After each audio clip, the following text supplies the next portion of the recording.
Let's see, this is supposed to be a wholesome video about narrative games. Let's consult my notes here. Firewatch. My man Henry has infinite stamina. Delilah must have been a lucky woman.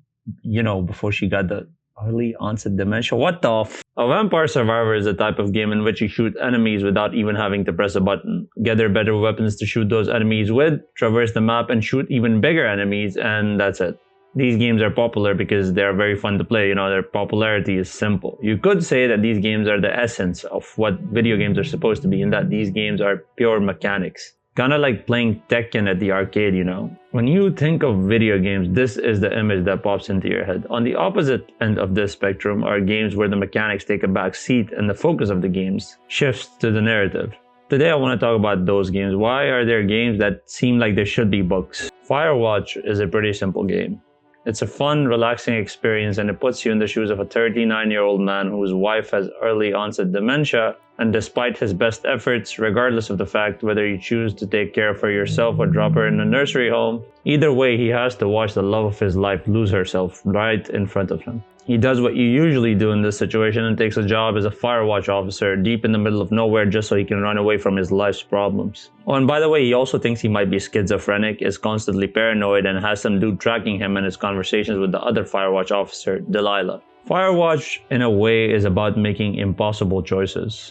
When the game starts out, you're told the unfortunate story of Henry and Delilah. Lovers turn strangers by the cruelty of early onset dementia.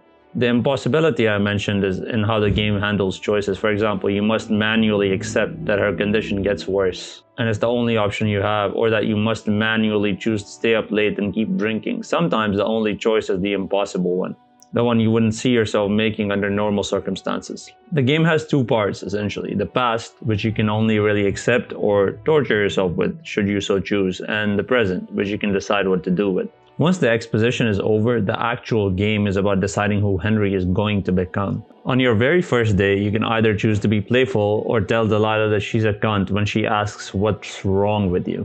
Each person who plays this game could build this broken guy back up in their own way, turn Henry into something mangled or something resembling what he once was. Back at your job, some random teens are setting off fireworks in the forest. Of course they are, and it's your job to stop them. You can approach it a couple different ways. You can either be friendly but annoyed because they're mentally underdeveloped, or you can be pissed off and throw their radio in the water. For my playthrough, I tried being nice, but once I put down their radio, they were still being assholes, so I just had to take revenge. Henry is a tired man, but your Henry can become someone who's giving into this urge to hate everything because the universe dealt you a shit hand, or you can learn to accept what Delilah says. Hey. Well, in the meantime, you are here, and it's beautiful, and escaping isn't always something bad. Yeah, sure. And try to embrace what you're going through instead of fighting against it. Throughout the game, Henry is constantly questioning himself, especially in the latter parts where it turns out that someone has been recording your conversations with Delilah and taking notes. They even go so far as to describe Delilah as a serial cheater with a boyfriend back home, but she immediately denies it, and I believe her, to be honest. Having a functional relationship when you are out in the middle of nowhere, forest watching most of the year, is not possible. Henry's self-doubt worsens as you make more discoveries, with him coming to the point of questioning whether or not he has schizophrenia or some other degenerative disease like his wife did. He starts floating instead of having his feet planted on the ground, wondering if Delilah is even real or that he's just made someone up because he's just that lonely. Of course, it turns out none of it was a government conspiracy or Henry being schizo. It was just a former ranger who lost his son while caving, couldn't forgive himself, and retreated deep into the woods. He set up this hoax to get them off his trails and to get them to leave him alone, basically. I would say that Firewatch is a story-focused game which isn't really about the story, or at least that's not what the player is given agency over. None of your choices affect the outcome of the game, but that's not what Firewatch is about. Firewatch is about a deeply personal journey of a very troubled man who's looking for a way to square reality with his desires. At the end of the game, he could be on his way to healing and finding a better life, or on his way to drowning in the familiar waters of an alcohol bottle, depending on how you decided to play. That is what the player is given agency over. You can choose what this broken and mangled once human person becomes. You can't do that in a book. The magic of narrative-based video games lies in player agency, and the fact that you can choose how the player shapes the world or the characters in the world. Take the Walking Dead games by Telltale, for example.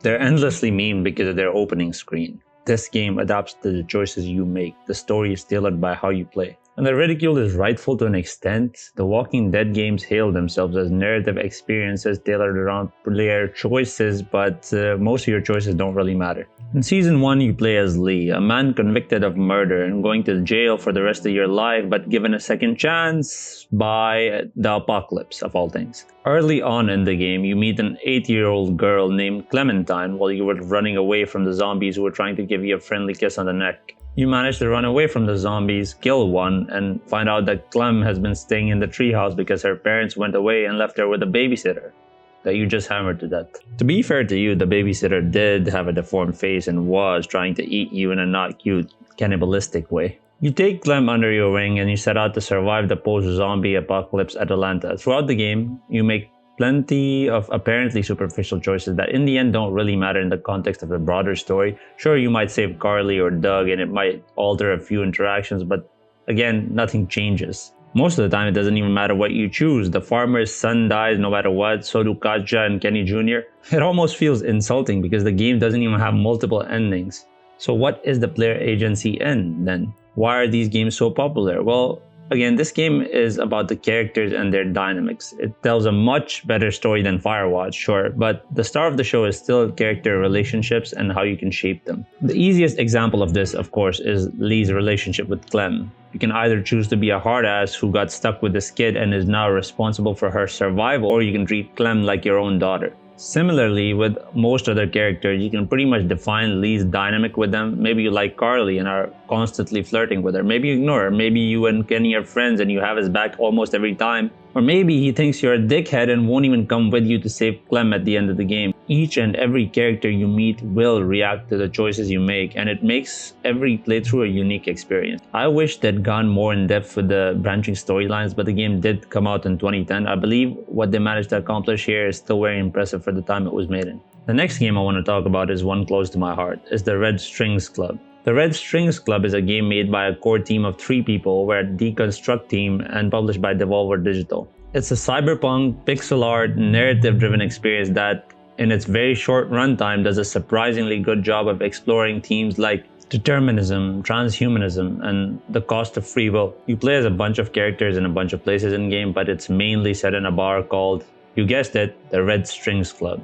We are the muse for Donovan, a bartender and information broker who's very good at bringing emotions out of people with his drinks. Now, I love this game enough to not want to spoil any of it for you, and because I think not nearly enough people played it, but because the game is so short in length, it can afford to be very wide. There are real branching storyline paths that will all converge into the same ending, reinforcing this idea of fate regardless of free will. You should go play this game, like right now. The last game I wanted to talk about is my favorite RPG of all time.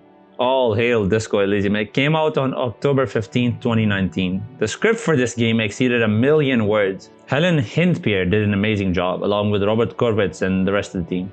This game really brings together all of the things I talked about. It's sort of like Firewatch in a way that you're playing a broken man who you can guide to a new personality. Your memory has literally been wiped clean because of all the heavy drinking, and yes, you drank yourself into a concussion. Impressive, isn't it? Well, still, you're in Revachol to solve a murder, and solve a murder you shall. It's like The Walking Dead when it comes to how great the story and the character dynamics are, and it's like the Red Strings Club when it comes to how many different paths you can take to your goals. This game truly is incredible. The game even goes so far as to reenact its story in real life. The game about greedy capitalists destroying beautiful things got stolen from its owner by a greedy capitalist. That's some crazy meta-narrative. But for real though, give Robert Korvitz his game back, guys. What are you doing? You know, I listened to a talk by Robert Korvitz, and he said that he spent 15 years of his life making that world. Imagine that, 15 years of your life just stolen from you, right under your nose. Robert Korvitz is currently in a legal battle against the company, but I would go to some pretty extreme lengths if it was me to recover my brainchild. What I like about narrative games, good narrative games, is that they really take advantage of the ultimate strength of video games as an art and storytelling medium, which is player agency. They might differ in what way they do it, but most of the time they tell a story you only could with a video game. You can only use forests as therapy or the loneliness as fuel to your insanity when you're actually playing as Henry. You could only pat Clementine's head when you're actually playing as Lee. You could only decide if you want to make your customers anxious or confident, whether you want information or if you want to be a good friend first when you're playing as Donovan. And you can only decide what kind of animal you want to be when you're playing as Lieutenant W. Freighter Harrier Dubois. Have a great rest of your day. I'll see you guys soon. Yes, that is a threat.